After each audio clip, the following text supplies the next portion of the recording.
Assalamualaikum warahmatullahi wabarakatuh. Halo teman-teman semuanya, dan salam sehat untuk kita semua. Sebelum itu saya berterima kasih kepada dosen pengampu mata kuliah ilmu pengantar sejarah, Bapak Henry Dalimunte, sehingga alhamdulillah kami dapat menyelesaikan tugas ini sebaik mungkin. Saya Suci Ramadhani dan kedua teman saya. Saya Tegar Tribowo Damanik. Dan saya M.Ade Syahputra, kami dari Universitas Islam Negeri Sumatera Utara, Fakultas Ilmu Sosial, Jurusan Sejarah Peradaban Islam, dari kelompok 1 akan menjelaskan tugas kelompok kami yang berjudul, Pelaku Sejarah dan Saksi Sejarah.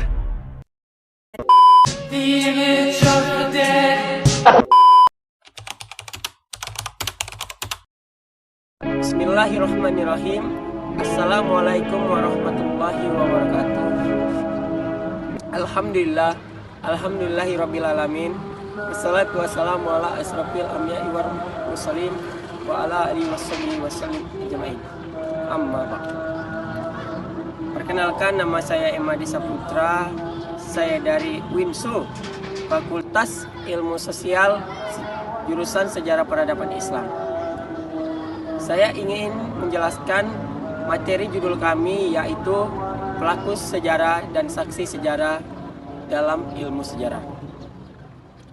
Kita ketahui bahwasannya sejarah itu baik kecil maupun besar pasti memiliki pelaku sejarah ataupun saksi sejarah. Pelaku sejarah ialah seseorang yang mengikuti pergulatan sejarah. Sedangkan saksi sejarah ialah orang yang tidak langsung mengikuti pergulatan di pergulatan sejarah. Adapun perbedaan antara saksi sejarah dan pelaku sejarah terletak pada informasi yang diberikan.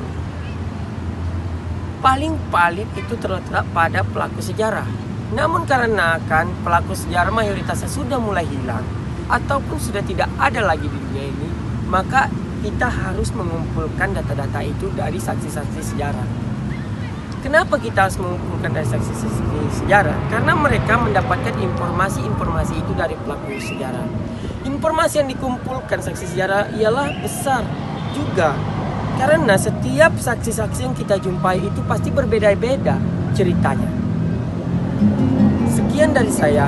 Kalau ada kekurangan dari kata-kata saya minta maaf. Dan materi ini akan dilanjutkan oleh teman saya.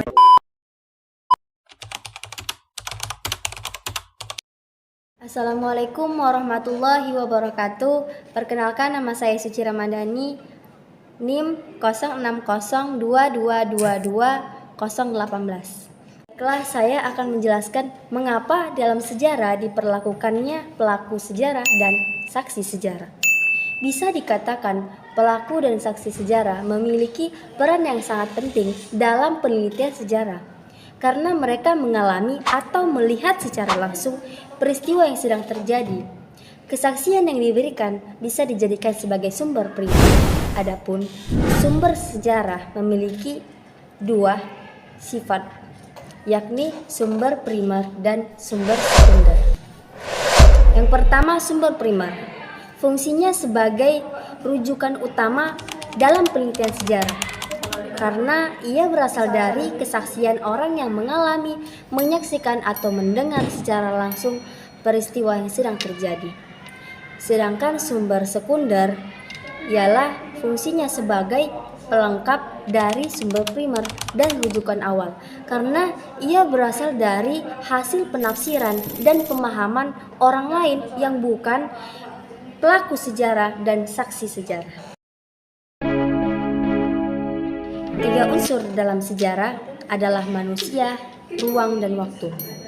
Unsur manusia adalah pelaku sejarah yang melakukan peristiwa sejarah, dan unsur waktu dalam sejarah adalah konsep dasar di mana setiap peristiwa sejarah memiliki unsur waktu kapan sejarah tersebut terjadi.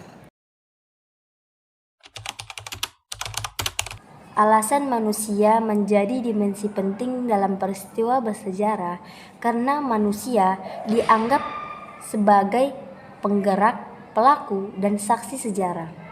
Tanpa adanya manusia, maka tidak akan ada peristiwa bersejarah.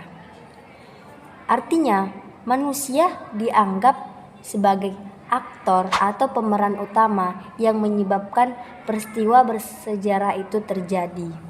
Hal ini terjadi karena sejarah itu tercipta untuk sesama manusia. Setiap tindakan manusia dan segala hal yang dilakukan menjadi penentu terbentuknya sejarah dalam ruang waktu tertentu.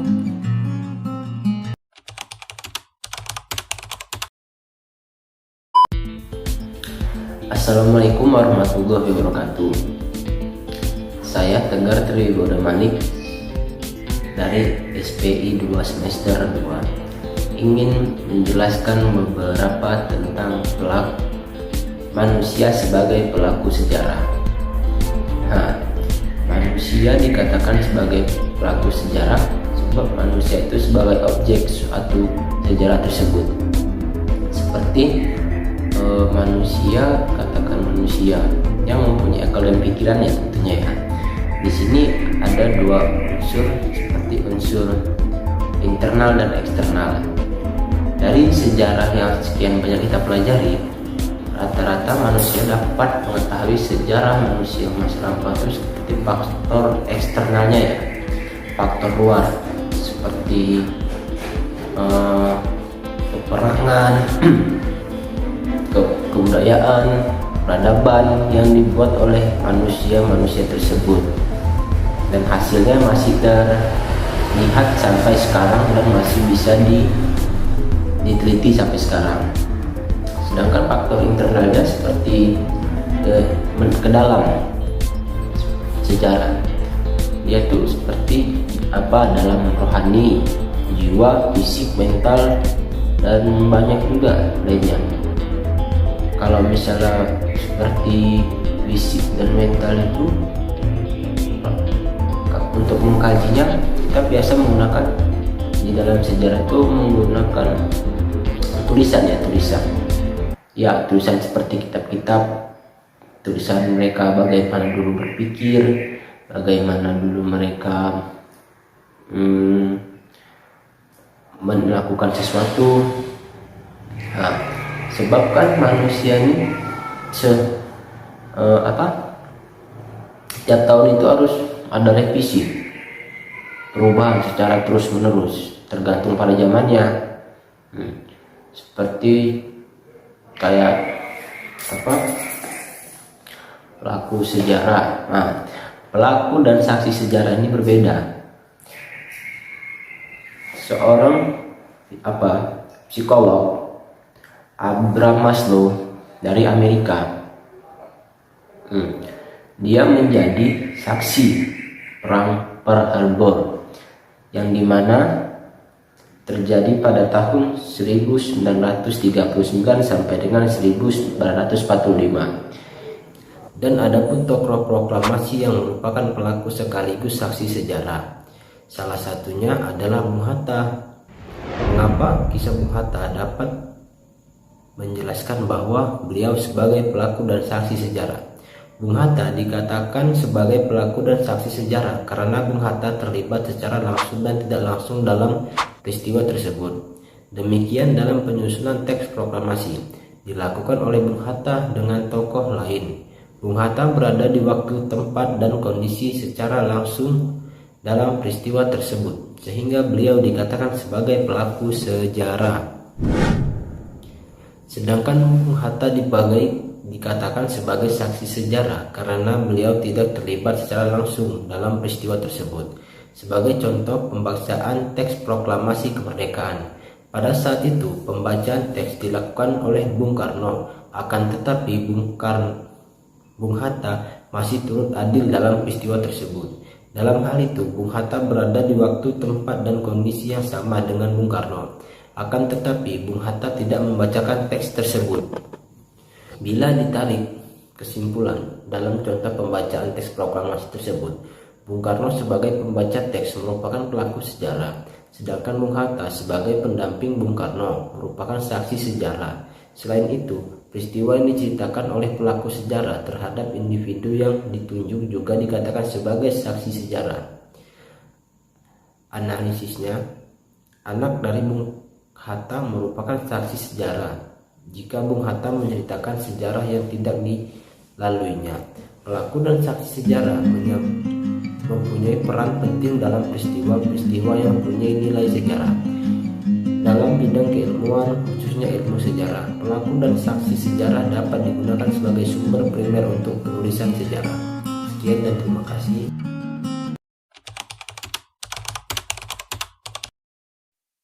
Baik, saksi memiliki peran krusial dalam proses peradilan pidana.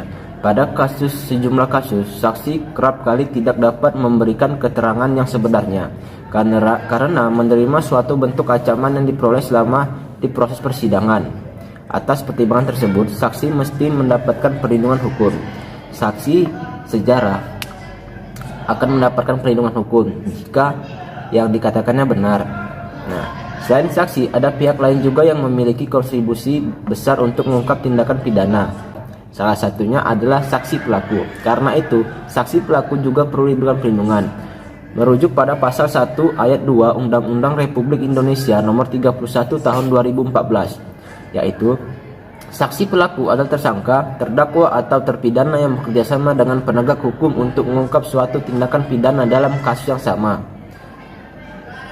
Perlindungan terhadap saksi pelaku dapat diberikan Lembaga Perlindungan Saksi dan Korban atau LPSK dengan syarat-syarat berikut. Tindakan yang akan diungkapkan merupakan tindakan dalam kasus tertentu sesuai dengan keputusan LPSK. Sifat pentingnya keterangan yang diberikan oleh saksi pelaku dalam rangka mengungkapkan suatu sejarah tersebut, bukan sebagai pelaku utama dalam tindakan tersebut.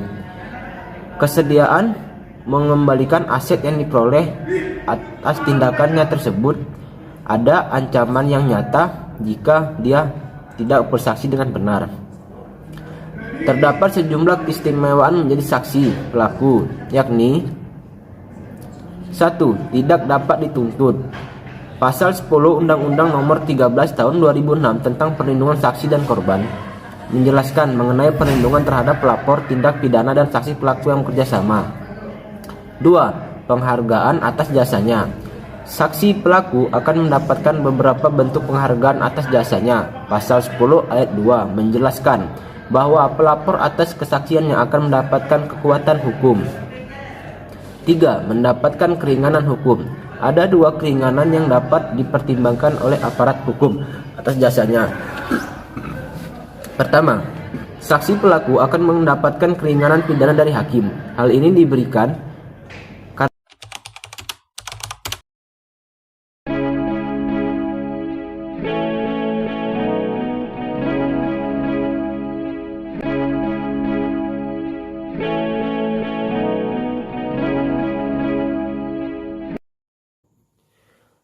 Baik, kembali ke moderator.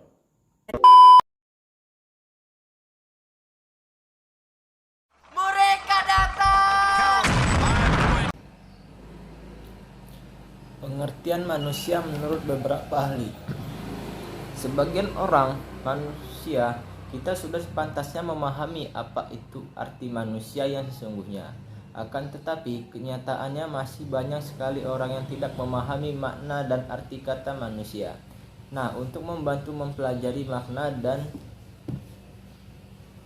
arti kata manusia yang sebenarnya, kita dapat menggunakan beberapa pendapat ahli mengenai definisi kata manusia sebagai berikut. 1. Paula J.C.N.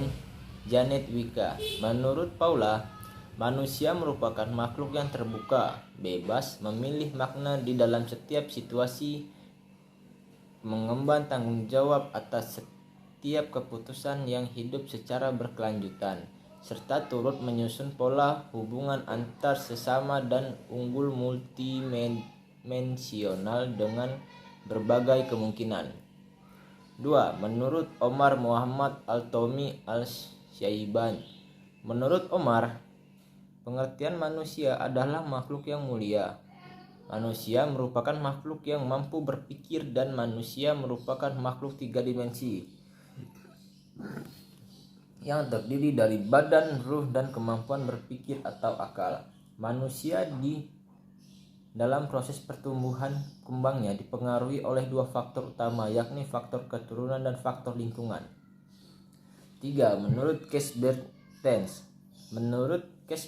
manusia adalah setiap makhluk yang terdiri dari dua unsur yang satuannya tidak dapat dinyatakan dalam bentuk apapun. 4. Menurut Upanishad, manusia merupakan sebuah kombinasi dari beberapa unsur kehidupan seperti roh atau atman, pikiran, jiwa, dan peranan tubuh atau fisik. 5. Menurut Nikolaus D. N.A. Sudiarja, menurut Nikolaus, manusia adalah bineka, akan tetapi tunggal. Manusia disebut bineka karena ia mempunyai jasmani dan rohani, sedangkan disebut tunggal karena hanya merupakan satu benda atau barang saja. 6. Menurut Albineno J.I., menurutnya manusia adalah tubuh yang dilengkapi dengan jiwa atau berjiwa dan bukan jia abadi yang berada ataupun yang terbungkus di dalam sebuah tubuh atau badan yang fana atau tidak nyata.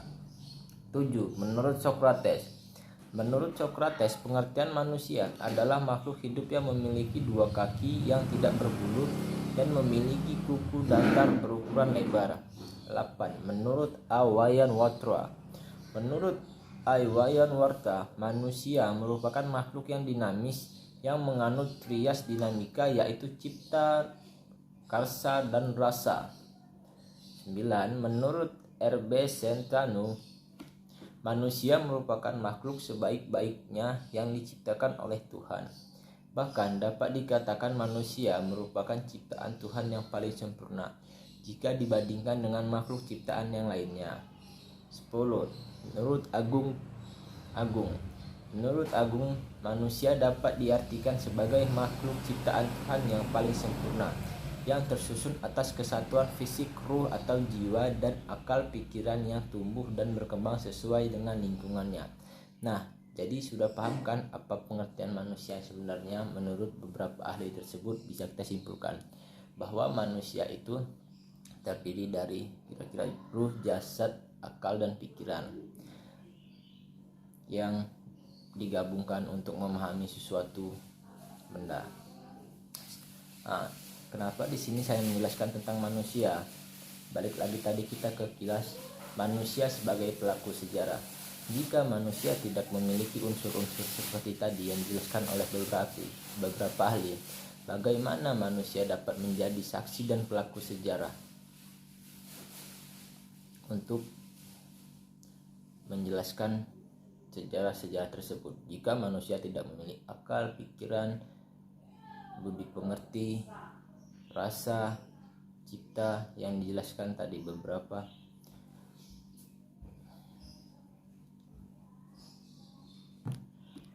yang dijelaskan oleh beberapa ilmuwan tersebut.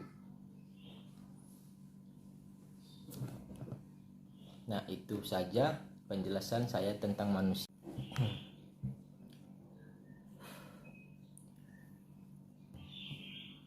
Dalam buku tentang manusia, dari pikiran, pemahaman sampai dengan perdamaian dunia, tulisan Reza Awatimena di sini menjelaskan tentang manusia. Manusia adalah makhluk dominan di bumi ini. Buah karyanya telah mengubah wajah dunia ini semua menjadi mungkin karena manusia mampu bekerja sama dengan berpijak pada prinsip-prinsip yang rasional.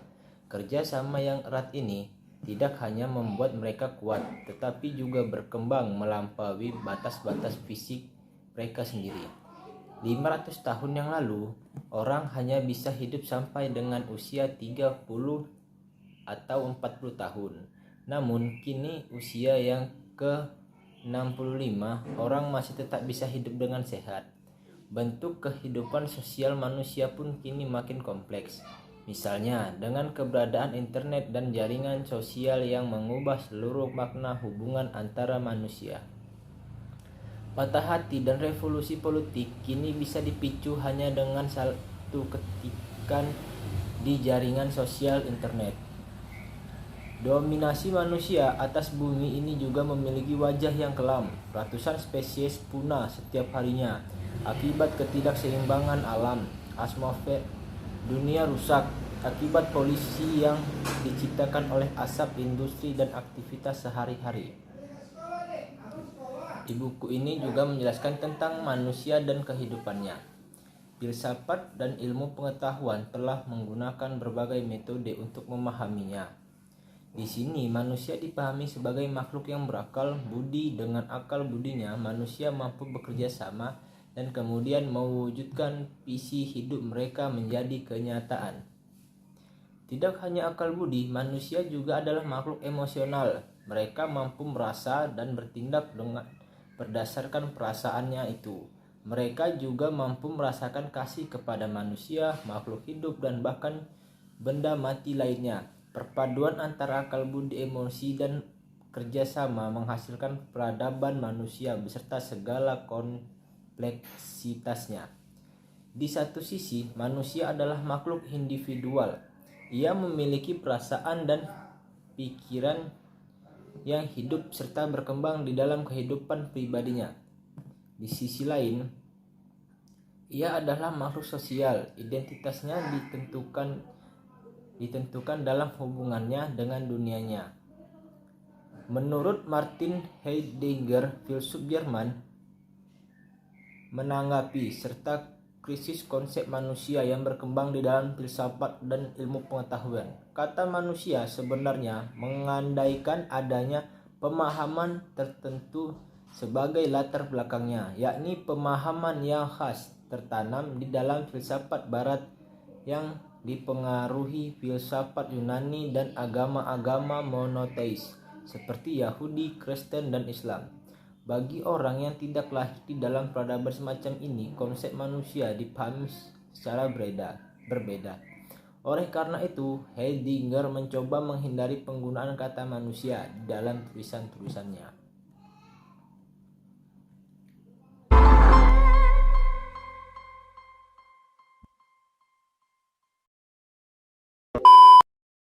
Terima kasih sudah mau mendengarkan pembahasan kami. Jika ada kekurangan dalam pembahasan kami minta maaf.